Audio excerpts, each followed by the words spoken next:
You made it to level 2, deeper questions leading to deeper answers. I'm Tomas Garza, and I'm here to help you decide to transform.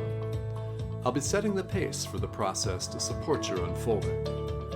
Learn and commit to a practice that brings simplicity and then awareness of what is ready to be released.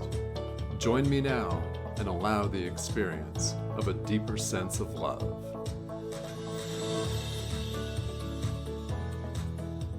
Hello and welcome to Decide to Transform and to a very, very special co-hosted show.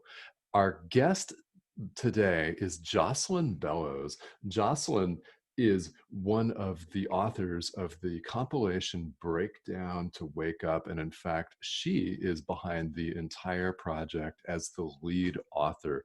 We're going to be talking about this extensively. And Jocelyn joins us today from Colorado. You may remember Jocelyn from a few months back. She has been a guest on this show before.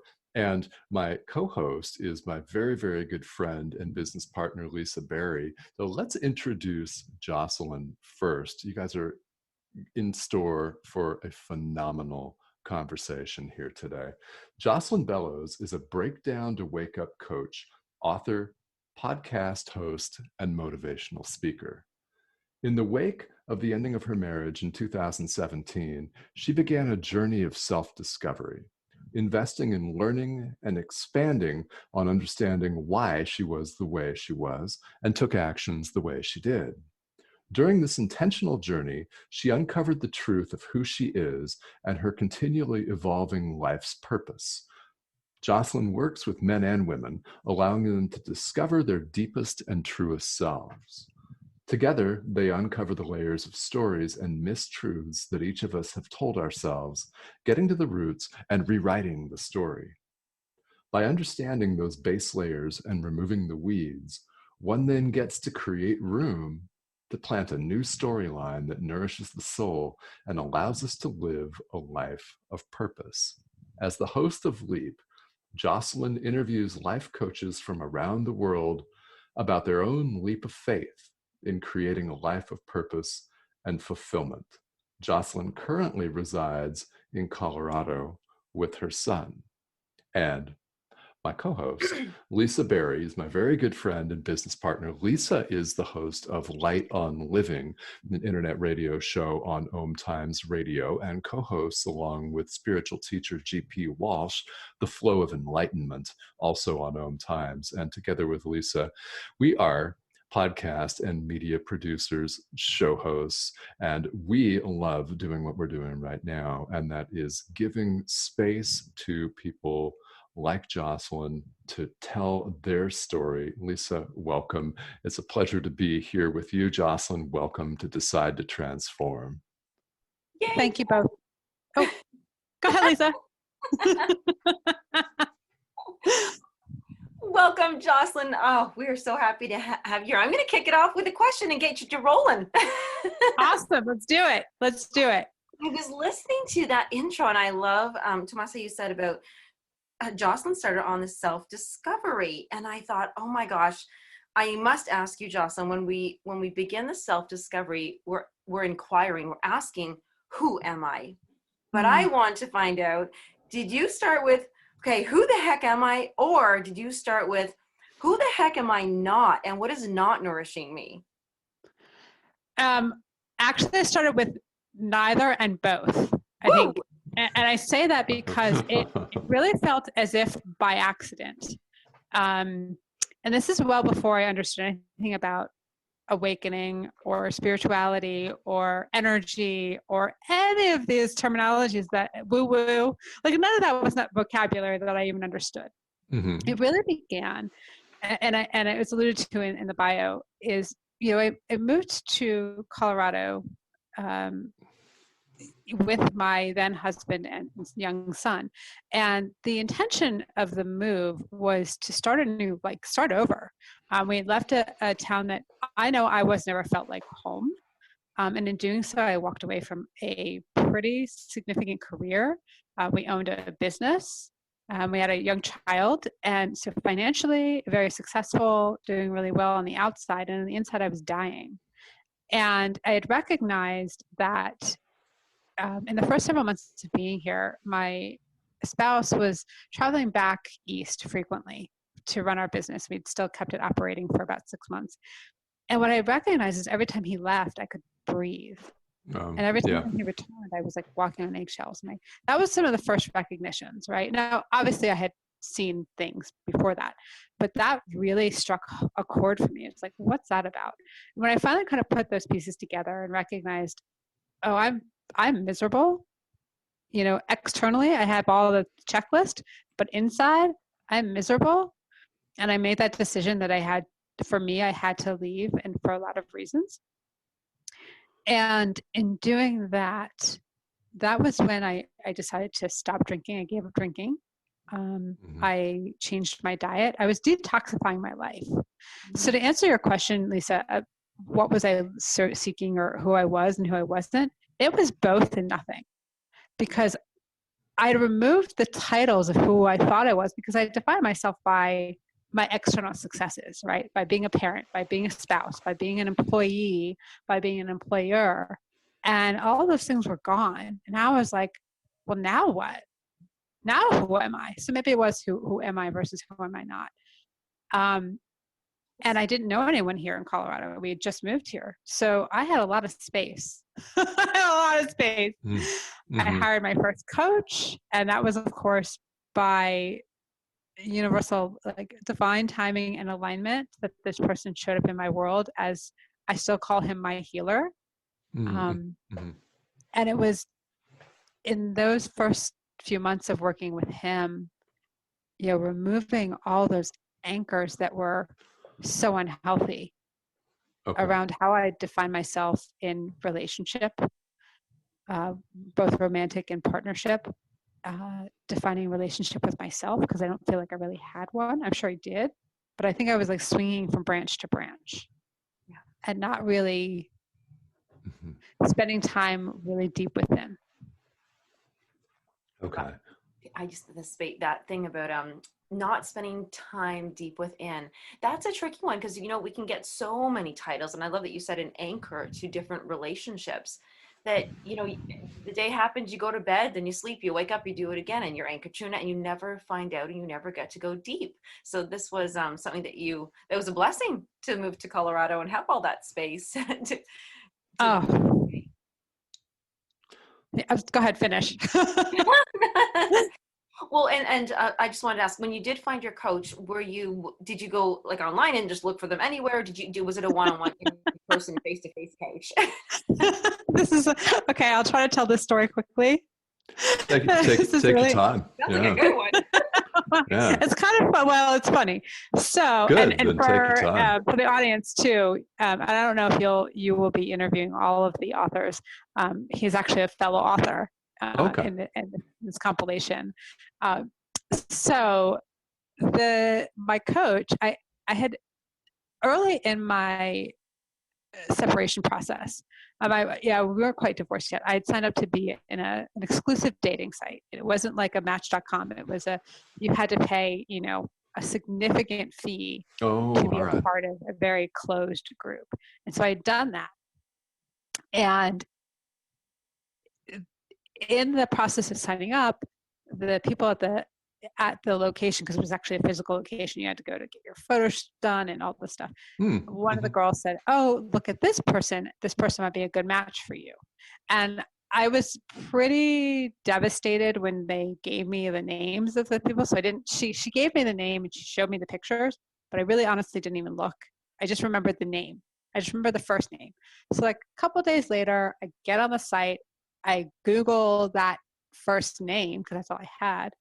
And the person comes up and I was like, wow, yeah, this person's really interesting. And I think this could be a good match. And he was also not active. So that didn't make sense to me. I'm like, why would they send me to somebody that's not actually active?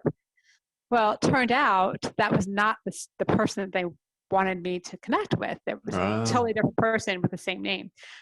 And in the construct of the understanding that he was not active, I was like, well, then maybe I'll just find out who he is anyway. Because that wasn't enough. And so I went on LinkedIn because I had enough. I had a first name and I had an idea of a profession. And his LinkedIn page popped up right away. And I only knew it was the same person because the photo was the same. And it turned out he was a life coach. Okay. So matched with a life coach. It's awesome. so I made an appointment for a consultation. Well, there you have it. He's not active on the site. I still want to meet him, right? Yes, of course. Why not? Yeah, and so, and truth be told, he actually knows this whole story, and he's now engaged, and his fiance knows the story and the whole thing, and that's truly how we connected. And so, understanding what I understand today, that was intentional, right? Mm-hmm. Absolutely. Yes, it was this fanciful story of how this all weaved together. The reality is that there was a bigger force at play saying, this is the person that you're ready now, Jocelyn, to step into this, to the point that when we actually showed up for my consultation, when I left that consultation, the question remained for him or for me to answer was, do I decide to date this person or do I decide to work with this person? And I chose myself. I chose to work with this person. Yeah. Yeah. Well, I love it. Well, and Jocelyn, I'm jogging my mind to think who this is. I aim to interview all of the authors for this show. I have not yet. So, yes. I think we'll remain in suspense on the exact name. Yeah. Okay. And we'll let him listen. I'll share off air. I mean, I'm happy to share it. Actually, it's fine. Sure. You tell me. Are we sharing on air or off air? I think that this is all we have aired, each of us in our chapters, a lot. So I think this is very small by comparison. So have at it. Yeah. So it was it's Kevin Lockwood is one of the contributing author for Gotcha. Well, let's give a shout out to Kevin. Thank you so much for being such a wonderful life coach. Yes. And finding happiness and continuing to find his personal happiness, and Jocelyn supporting you and yours, because it sounds like that match, the agency certainly helped you find love. You found it within yourself. Oh, that's beautiful. I never even saw it that way, and you're absolutely right. Yeah, and because we're all three, Lisa and I are honored, Jocelyn, to be joining you and all of the other authors from around the world. There's 16 of us on this compilation, and there's been a lot of growth for each of us, and the journey. And so, how did you find yourself compiling this book? Yeah. So that's another little journey I'll take you on quickly. All right.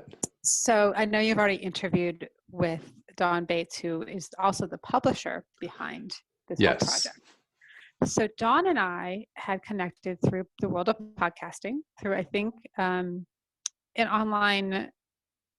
was an online Facebook group, actually. And I think she put a request out looking for people to interview. I responded and said, I have one too, let's trade. We both had, like, that message went through, but then neither of us followed up on it, and it went dormant for like a month and a half. And then something came through and said, hey, follow up with that one out of all the ones.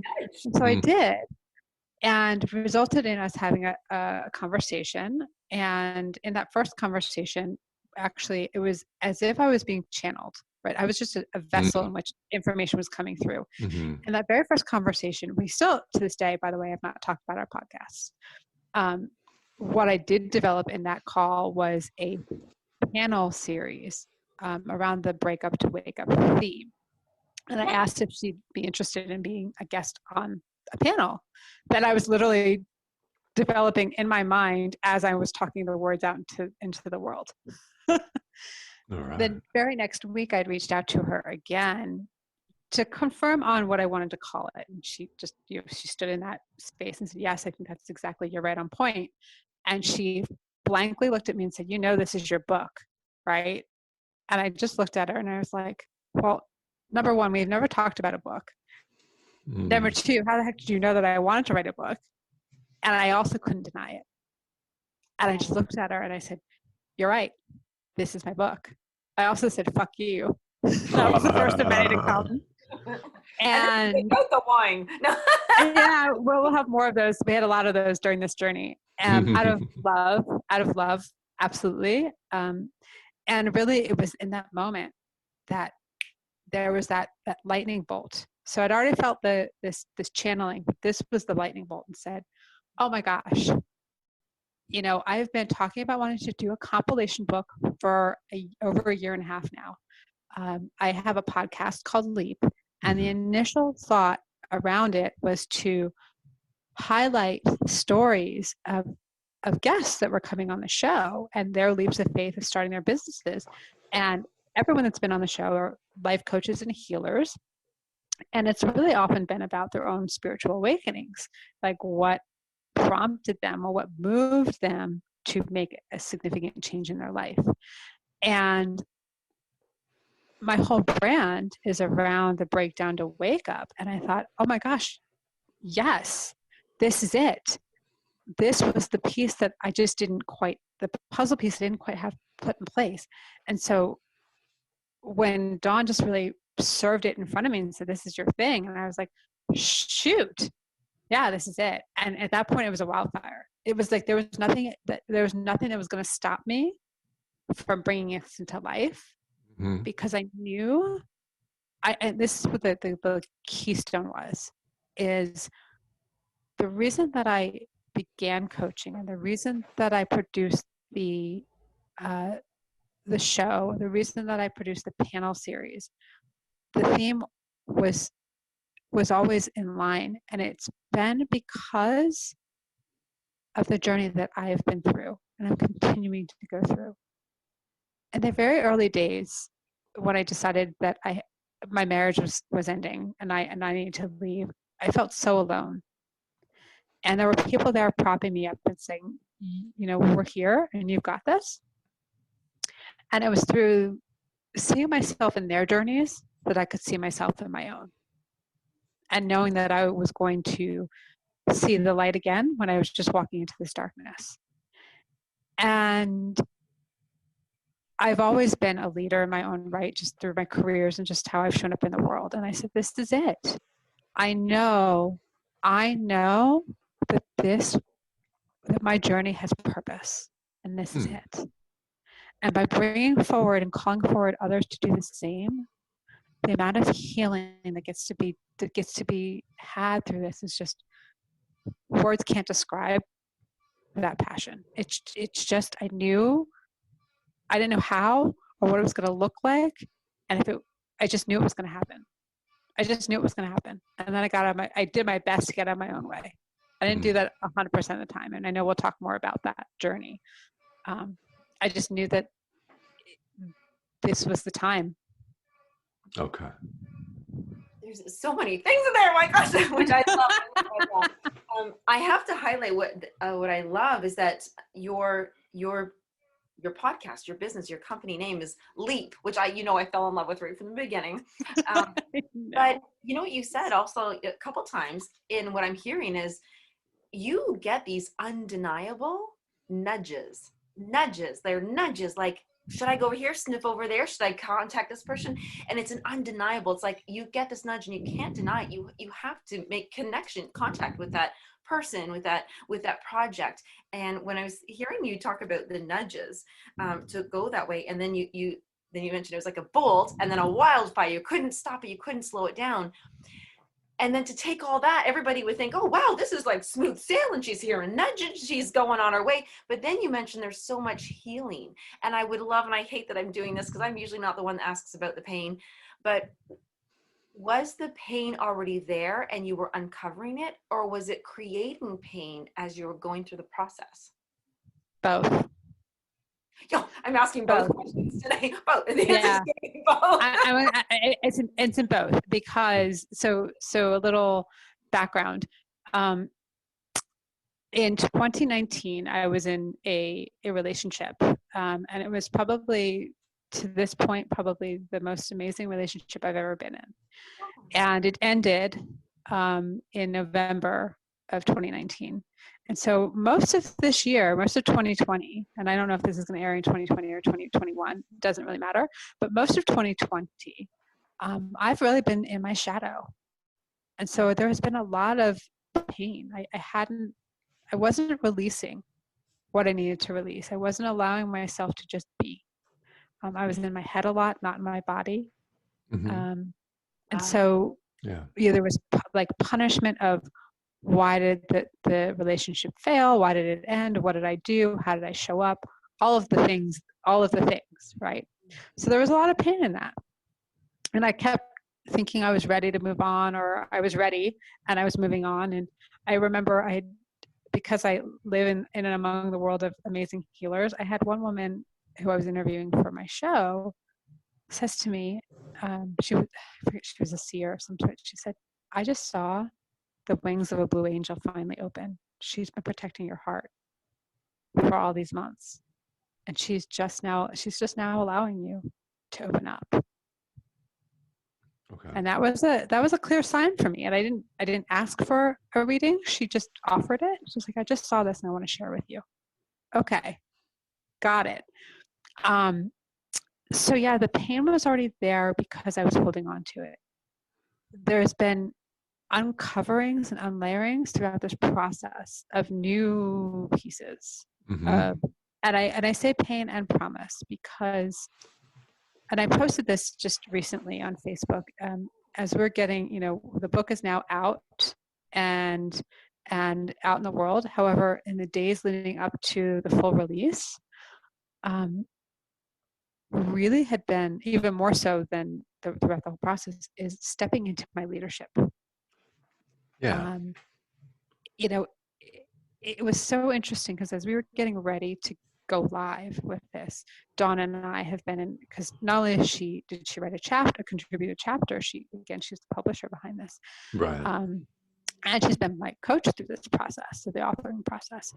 And it just, she said to me right before things sort of started to really come through, she kept asking, like, how are you feeling? What's this experience like? And I kept saying, it feels surreal. It doesn't feel as if it's a tangible thing that actually happened. It's like, I know it happened. I never really questioned. I don't think I really ever had that imposter syndrome. I was like, no, this was meant to be, right? Mm-hmm. It just was because it happened so easily. What I neglected was to really take time to sit in it and really acknowledge the number of people that came forward so quickly, the person that wrote the foreword and her stature, the things that occurred that made this happen so easily. I just didn't take credit for that. And not in an ego way, but I just didn't acknowledge that component. And I even take this back too about the leadership, because what was challenging for me is, like, yourselves included, like, you are all business owners. Every single person that's come forward have had multiple successful businesses, have had multiple successes in life, and leaders in their own right. And I kept questioning, well, who the hell am I to lead this group? Is my voice going to be heard? Are they going to acknowledge me as the person that brought this together? That's an ego thing. But a lot of those things kept coming through, and I still feel that. Right. As we continue forward, we're having these regular monthly marketing meetings and talking about the unfolding. So yes, there's pain. Yeah. And in that pain is where I get to discover the greater parts of me. Okay. Who I really being so honest with those questions. First of all, is my voice going to be heard? Who am I to lead these people with already so many successes or this? And will I be acknowledged? And then at the same breath saying, okay, wait, maybe I should rush past the acknowledgement. But wait, no, because I need it, like, not need it, but that you deserve it too. Like those are really honest questions.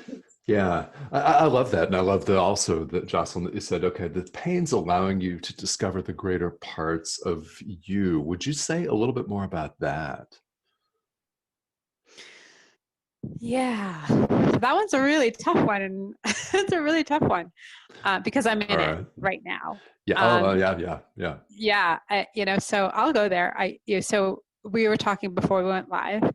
I'm about to gearing up for my first experience with plant medicine. Okay, right. I'm going to put this out there. Might as, I'm not hiding Yes. anything. Yeah, we have a lot of And- listeners that are into that. Yeah. Kind of figure. You're fully supported in this. Thank you. I You're appreciate welcome. that. And so, going into this, I've had a lot of judgment around plant medicine, Mhm. and not for other people, like just for myself, Yeah, right? yeah. Am I really going to experience what the fullness of being and being connected to source? And is this the only way I'll be able to tap into that? Because I've done it on my own, right? Mhm. Right. But the pain that's coming with this is right now is that it's the unknown. Because my mind is trying to make sense of a feeling that I haven't experienced. Okay. And it's in a more tangible way. I'm going to come back down in a more tangible way. Is I don't want people to see that I'm fucked up, that I am a mess. Like here I am, I'm a coach and I'm a leader. And people come to me and they work with me because they're going through their own challenges and changes and breakdowns and seeking themselves. Now, and you guys both know this, like I don't have your answers. I'm my own guru, and I have people hold space for me. Right. And so there's that fallibility. It's scary to go out there and say, you know what? I'm a mess right now, or I'm struggling with this right now. Yet, by doing that, by sharing that, that's the point where we connect. Because I've been down this road. I've had this experience. Now, my experience is going to look like different than yours, Tomasa, and yours, Lisa, than the clients that I work with. Yeah. Yet, it's just so funny to me because the people that I've chosen to work with is because I feel like I can relate to their stories and their struggles. And by them being sharing that and showing that, I can show up comfortably in my skin. But I've been very uncomfortable in my skin for the past year. Okay. Yeah. And you mentioned that you've spent the most of the past year in your shadow. So, number one, thank you for sharing this.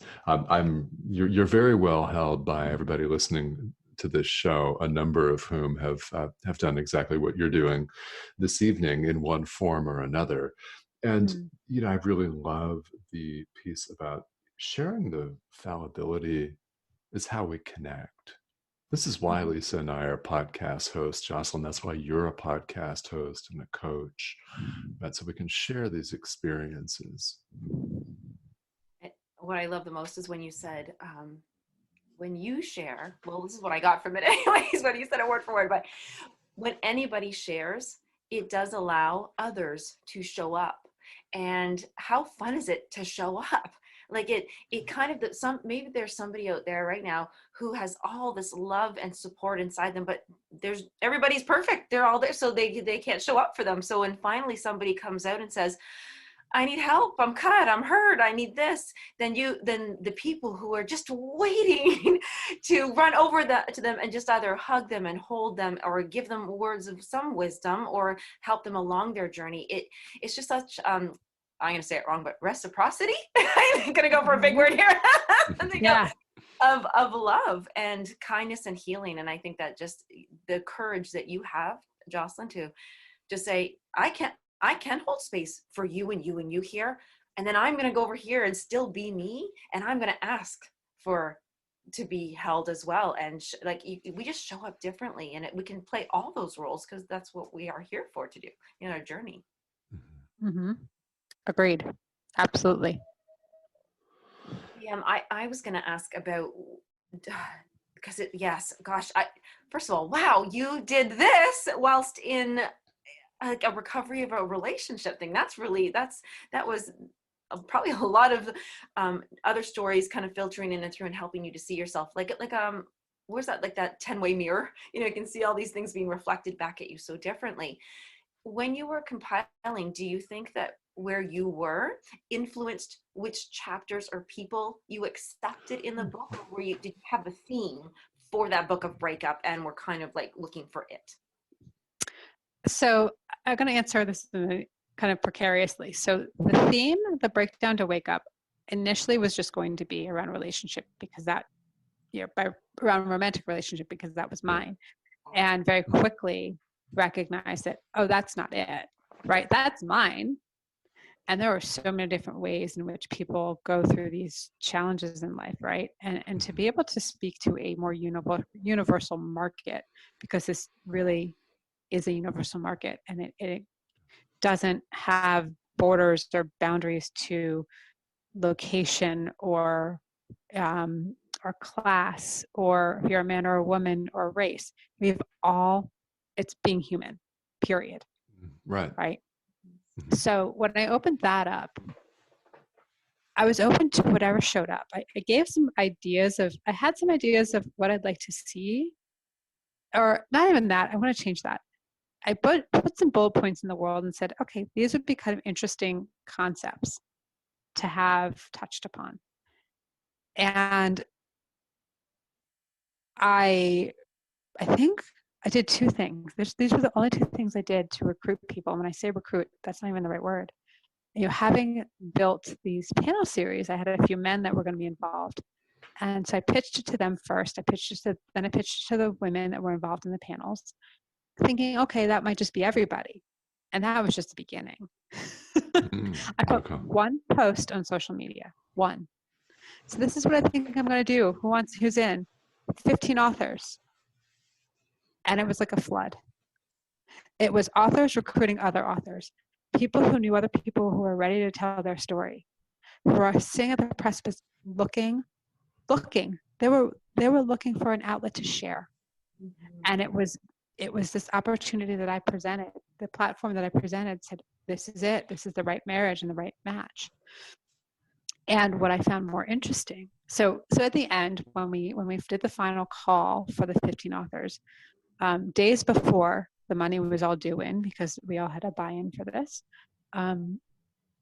we were about halfway full. And I started getting that scarcity, that lack, like, oh my gosh, did I think too highly of myself, right? The ego thing. Mm-hmm. And, had a conversation, and we were able to extend the deadline for the call for deposits. And that was the release I think I needed. Somewhere like maybe I was blocking it, because we never actually went to that deadline, and I ended up turning about 10 authors away who were ready. I remember that. You're like, because I had a couple, authors that wanted you. You're like, I just can't. Like, I can't. Next book. Yeah. So that was like a really an eye opener for me. I was like, okay, so I needed that release of the extension of time, and by doing that, and by like allowing that, that's when all this flood and everyone came in before the deadline anyway, and I was turning people away before the deadline. So that was really interesting. But I wanted, there was a component though that, Lisa, I want to touch upon that you asked in the question. And this was when the manuscript started to come together, when we had all the authors contributed their chapters. And what I found really amazing is, as I read through each of the chapters, because as part of the whole process is, I was reading them from a content standpoint. Are they getting the picture of, each author really in line with the content of what we want to deliver? And as I was reading them, I was seeing myself in each of the journeys. Oh yeah. Like the night that the night that Arlene's came through, and Arlene wrote a chapter about her parental relationship with her son. Mm-hmm. And so interesting. So the night that came through, we had a really tight turnaround for hers in particular. And she talks about being, at points she talks about being an absentee parent, and the guilt that came around that, and how she shifted how she was parenting. And as I'm reading this, my ego is so flaring, by the way, because my 6-year-old is sitting on the sofa behind me, and I'm neglecting him. He's here present with me, and I'm so full of reading this chapter. I'm literally doing what I'm reading. Yes. And that happened throughout this process. Every time I touched someone's story, I saw myself, aspects of me in it. And so it was so profound. So I don't recall specifically your question, Lisa, about the aspect. recruiting the authors. It wasn't as if I was seeking specifics. It was as if I was attracting in what I needed and what this book needed. Yeah. Attracting the one I needed. Oh my God, I'm loving that. Well, and reading the breadth of the chapters and the breadth and the depth and the variety of human experience that's contained, I would agree with that 100%. You attracted exactly what was needed for this project, most definitely. Mm-hmm. I must ask this: if somebody is thinking that they'd like to compile a book, and that one of their fears was that, like, how do I pick which chapters? How will I attract the right ones? Can you say now, going on the other side of this, that you have faith that those chapters will come to you, that the ones that they need, whoever's deciding to that will show up? Or yeah, I think you nailed that right there. So, and you and I we spoke about this before we went on air with this. At this point, I've already had a handful of people actually reach out to me specifically around that, of saying, I'm considering doing a compilation piece. I've seen you've done it, words of wisdom, and how did you do it? And I think that's the biggest thing is, yes, I will. I'll be honest with you. Yes, I had support. I'm not going to tell you that I did this alone, because that's bullshit. I'd be bullshitting you if I didn't. Mm-hmm. The biggest thing that I had, just a few things. One, I had a very clear vision. I had a very clear vision, even though I didn't know what it was going to look like in the end. I had a clear vision of the concept. Mm-hmm. I was not married to a concrete. I was married to a concept. And I just kept sitting back and really and allowing. I didn't recruit a soul. And as we actually go into book 2, because there is a book 2 of a 3-part series here, I already have 10 authors lined up for book 2. Right. And they're same thing. It's, it's like their names pop in my mind. They're people that fortunately, a lot of people that I know, their names pop in my mind, and I'm like, I think this could be a good fit. And I put the request out there, and they're in. And then I literally have people reaching out to me to be on my podcast. And I'm saying, well, you're not the right fit for this. However, I have this other thing. So they're literally finding me.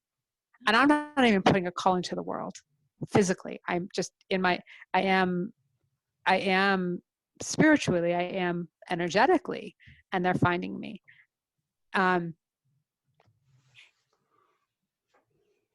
Yeah, they're finding you spiritually and energetically. I love. And go ahead. Go ahead, Lisa. I love that energetic attraction that you're talking about. You specifically said about, because you have a podcast, and so maybe they're not the right fit for the chapter. However, you're thinking they could be a great guest.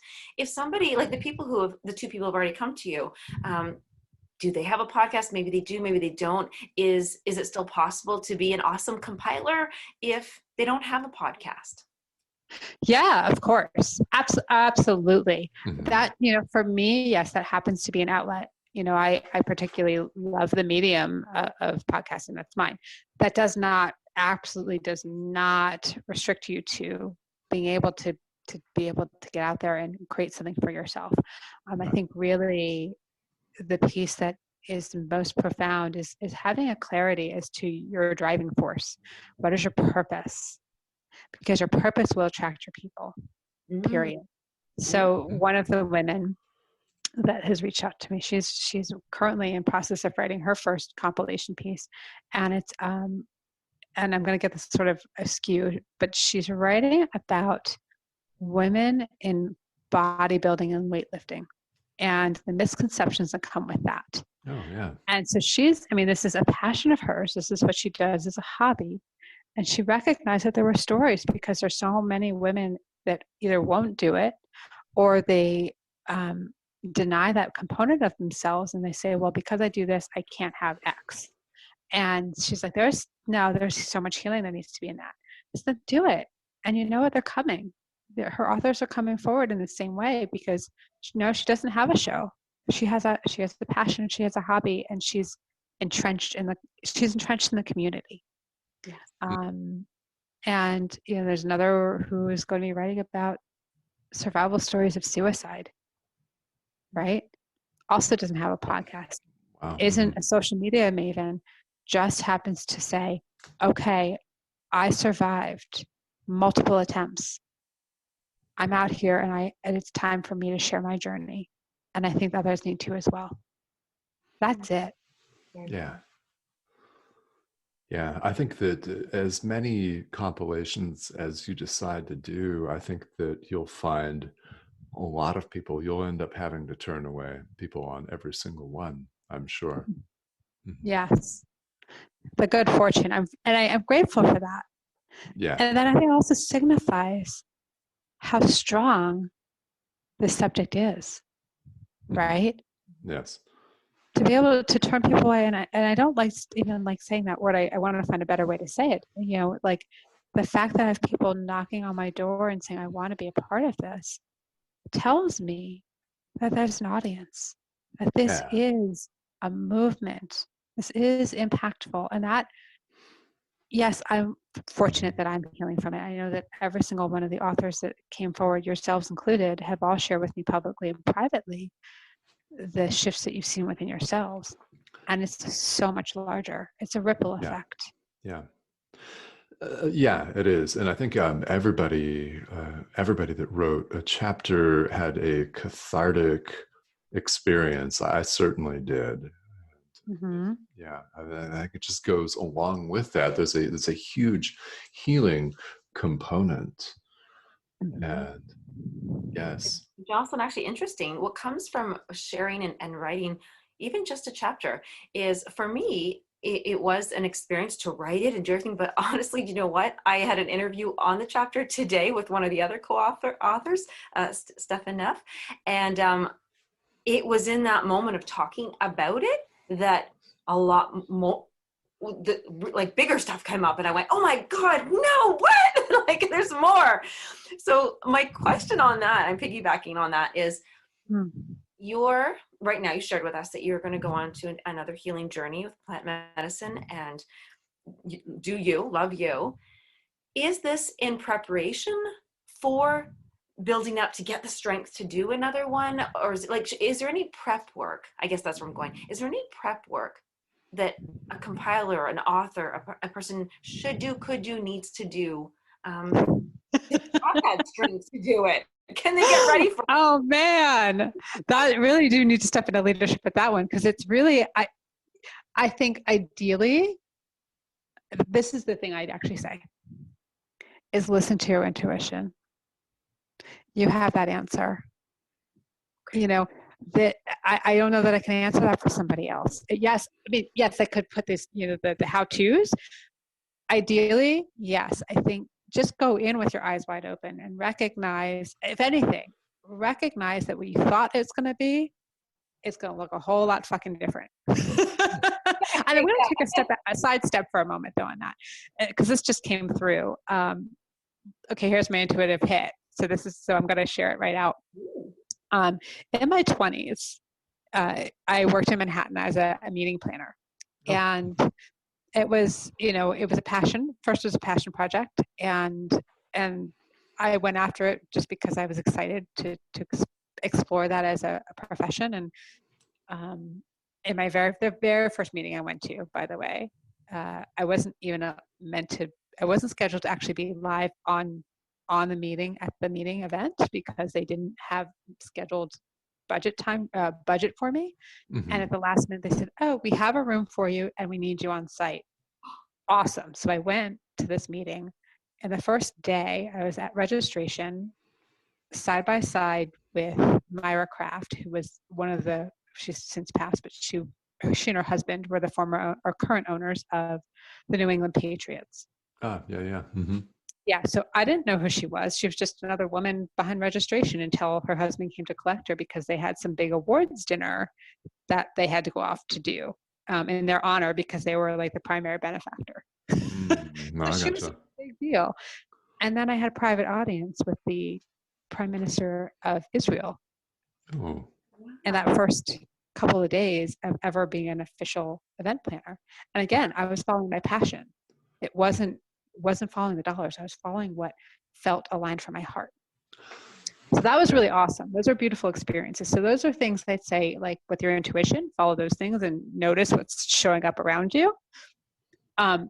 More importantly, though, to go back to the initial question about the preparation, and this is a big lesson I learned from my meeting planning years, is you can plan to a T and shit will fall apart every single time. Here's the thing. Oh, yeah. Nobody knows. The people behind the scenes may know. You show up with grace. You show up with confidence. You show up as if, and it goes off beautifully. It may look way different than you had planned. Yeah. But recognize that you do not have access to the outcome. What you have access to is you. And show up for you. Yes. The preparation, like I still don't know. I mean, every day it's a surprise. And I'll be honest, I mean, like I said, the days leading up to the release were torturous. I was so excited about this idea of it being birthed into the world, and I had breakdowns, major breakdowns, major ones, crying for hours because I was like, I didn't anticipate the emotions that were going to come, and I can't. Yes. So if anything, the words of advice is acknowledge that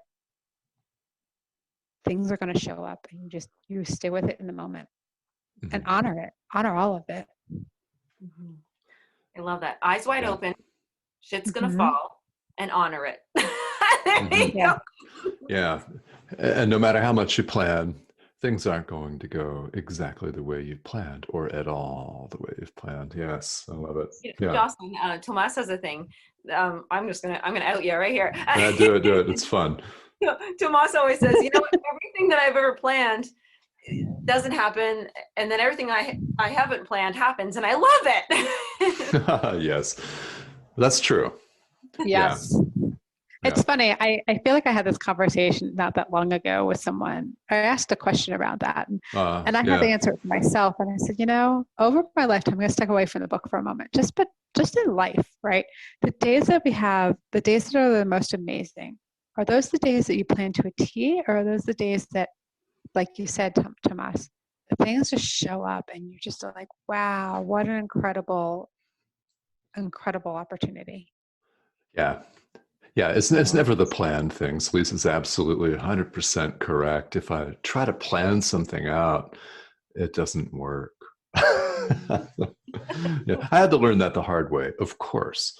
But Not to say that we don't have our goals and our deadlines and things like you said, Jocelyn, because pulling together a book, I mean, it's kind of like, I call it a box where you can be spontaneous and bounce around in it, So yes, you have that structure, but allow for the bounce, allow for the ricochet, and I love that.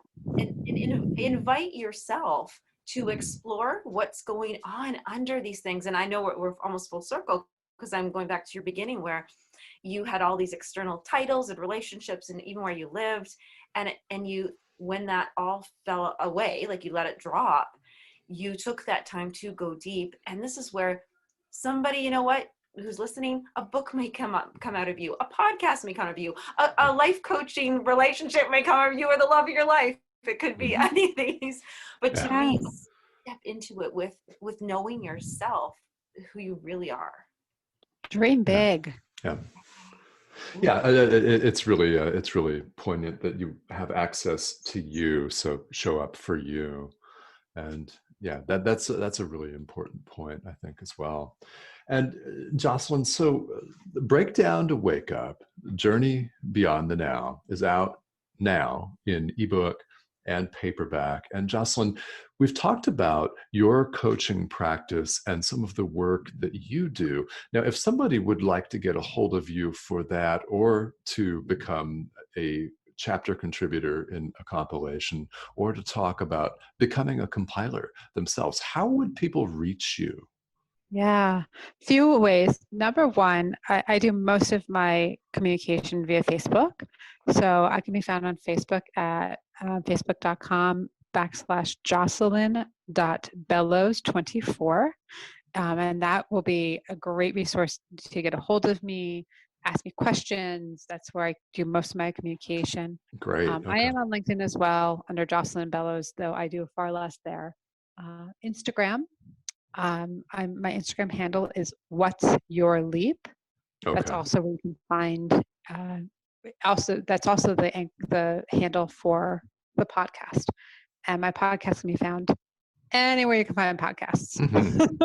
Yes. Yeah. And then I've had fun on your show as your guest. And yeah, I love that. So on Facebook, Jocelyn Bellows, that's JOCELYN.Bellows24 on Facebook.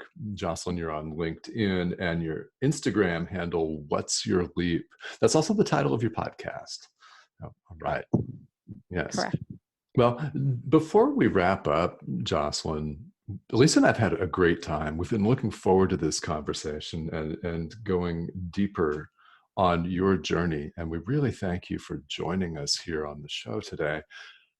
What else would you like to say to people? Anything else that you would like to add here? I do. I think the final thought I have to share with you and share with the audience, it's I'm going to go back to my podcast. Okay. What's Your Leap? Keep moving forward. Keep taking those leaps in yourself. Believe that you can do it because you can. Yes, it's going to be dark. Yes, there's going to be days that you're going to give up. Sure have. Part of the journey is unbecoming who you are not to become who you are. Okay. Yeah, that's worth repeating. Unbecoming. I was actually going to clarify too. Is like unbecome who you're not to become who you are. Yes, Jocelyn. Yeah. All right. And I want to say, Jocelyn, thank you for being real. I think that's the leadership role for you right there, that you're showing up real, you're showing people that you are real, and it's real, it's raw, it's happy, it's not just the rawness and the pain and the struggles and the hurt. It's the celebration and the camaraderie and the connection, but you are being real. And I just want to say thank you so much. That is a huge leader. That's the best leadership role that you could play in my life. Thank you. Thank you, guys. I so appreciate it. I've been looking forward to this too. And I'm so grateful I had both of you, because I know this is a rare thing for the both of you. So I'm really appreciative of this time spent with both of you today. Well, and we're happy to have you and have you on as our guest. And Jocelyn, thank you so much for having the courage and for taking the leap, honestly, to bring all this together, because it's healed a lot of people. And now that the book is out, it's going to reach many, many more. And it's one of the beauties of books, of podcasting, is you just don't ever know whose life you're really going to impact. So we thank you again for bringing us all together on this. And this has been such a pleasure, Jocelyn. Thank you so much for joining us. And this has been Decide to Transform with Jocelyn Bellows, the lead author of Breakdown to Wake Up, Journey Beyond the Now. All right. Thank you all for tuning in. Thank you. Bye, Jocelyn. Thank you, guys. Yeah, bye-bye, everyone.